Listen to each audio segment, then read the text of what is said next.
ಆತ rowdy sheeter. ತನ್ನ ವಿರೋಧಿ ರೌಡಿಯೊಬ್ಬನ ಹತ್ಯೆಗೆ ಸ್ಕೆಚ್ ರೂಪಿಸಿ ಹೊಂಚು ಹಾಕಿದ್ದ. ಆದ್ರೆ ಅದೃಷ್ಟ ಚೆನ್ನಾಗಿತ್ತು ಅನ್ಸುತ್ತೆ.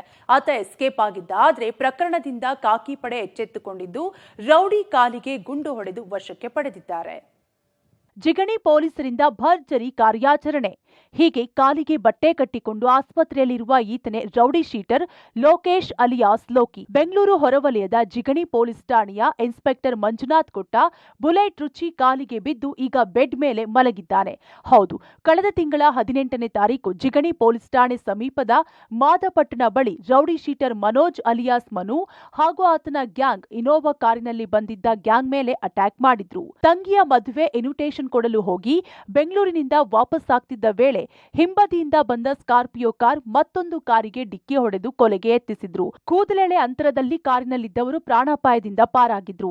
ಇತ್ತ ಸ್ಕಾರ್ಪಿಯೋ ಕಾರಿನಲ್ಲಿದ್ದವರು ಸಂಚು ತಪ್ಪಿತಲ್ಲ ಎನ್ನುವ ಆತಂಕದಲ್ಲಿ ಮಾರಕಾಸ್ತ್ರ ಹಾಗೂ ಕಾರನ್ನ ಬಿಟ್ಟು ಪರಾರಿಯಾಗಿದ್ರು.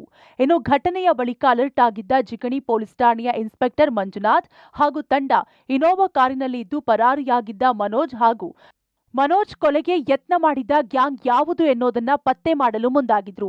ಸಾಕಷ್ಟು ಗೌಪ್ಯತೆ ಕಾಪಾಡಿಕೊಂಡು ಆರೋಪಿಗಳ ಬಂಧನಕ್ಕೆ ಬಲೆ ಬೀಸಿದ್ದ ಜಿಗಣಿ ಪೊಲೀಸರು ಇವತ್ತು ಆರೋಪಿಗಳ ಕಾಲಿಗೆ ಮಾಯಸಂದ್ರ ಬಳಿ ಗುಂಡು ನುಗ್ಗಿಸಿದ್ದಾರೆ. ಕೇಸಲ್ಲಿ ಆರೋಪಿಯಾಗಿದ್ದ ಲೋಕೇಶ್ ಎಂಬಾತ ಇಲ್ಲಿ ಇದ್ದಾನೆ ಅಂತ ಹೇಳಿ ಖಚಿತ ಮಾಹಿತಿ ಮೇರೆಗೆ ನಮ್ಮ ಸಿಬ್ಬಂದಿಯವರು ಅಧಿಕಾರಿಗಳು ಅವ್ರನ್ನ ಸೆಕ್ಯೂರ್ ಮಾಡಕ್ ಹೋದಾಗ ನಮ್ಮ ಸಿಬ್ಬಂದಿ ಮತ್ತೆ ಅಧಿಕಾರಿಗಳ ಮೇಲೆ ಅಸಾಲ್ಟ್ ಮಾಡ್ತಾರೆ.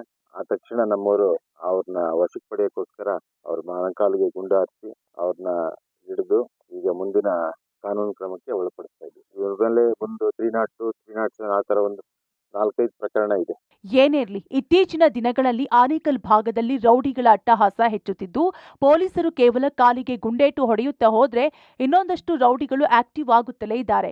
ಎರಡು ಗುಂಪಿನ ನಡುವೆ ಇರುವ ವೈಮನಸ್ಸು ಹೆಚ್ಚಾಗುತ್ತಲೇ ಇದೆ. ಅಂಬರೀಶ್ ಮಂಜು, ಪಬ್ಲಿಕ್ ಟಿವಿ, ಆನೇಕಲ್.